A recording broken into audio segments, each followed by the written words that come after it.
या शंकरपाळ्या खुसखुशीत तर होतातच, पण खाताना अजिबात तुपट लागत नाही. तर रेसिपीला सुरुवात करूयात.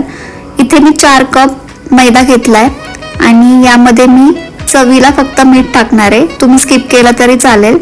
आणि 4 कप मैद्यासाठी इथे मी अर्धा कप तूप घेतलेलं आहे आणि आता या तुपाला एकदम कडकडीत गरम करायचं आहे. आणि हे गरम झालेले तूप आता या सगळ्या पिठाला आपल्याला चोळून घ्यायचं आहे. शंकरपाळ्या खुसखुशीत होण्यासाठी ही स्टेप खूप महत्त्वाची आहे. 4 वाटी मैद्यासाठी आपण इथे अर्धा कप दूध आणि 1 वाटीला थोडी कमी अशी साखर घेतली आहे. आता हे साखर विरघळेपर्यंत गरम करून घ्यायचं, उकळी नाही आणायची आहे. आणि थंड झालं की पीठ मळायला घ्यायचंय. तर इथे जर तुम्हाला मळताना दूध कमी वाटलं तर तुम्ही साधं दूधही वापरू शकता.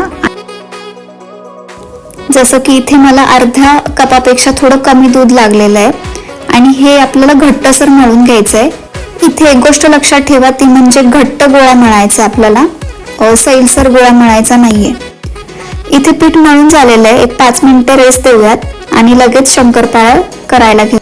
आता यातला एक गोळा घ्यायचा आणि त्याची पोळी लाटायला घ्यायची. तर ही जी पोळी आहे ती जाडसर लाटायची आहे. जाड लाटली तरच तुमच्या शंकरपाळ्या कुरकुरीत होणार आहेत. लाटताना साईडला चिरा पडतात, त्यात जमेल तेवढ्या हाताने एकसारख्या करायच्या आणि पोळी लाटून घ्यायची आणि ती साईडने चाकूच्या मदतीने एकसारखी कट करून घ्यायची. आणि तुम्हाला हव्या त्या शेपमध्ये तुम्ही तुमच्या शंकरपाळ्या कट करू शकता. फक्त एकच गोष्ट लक्षात ठेवायची, ती म्हणजे तुम्ही जी पोळी लाटणार आहे ती जाडसर लाटायची.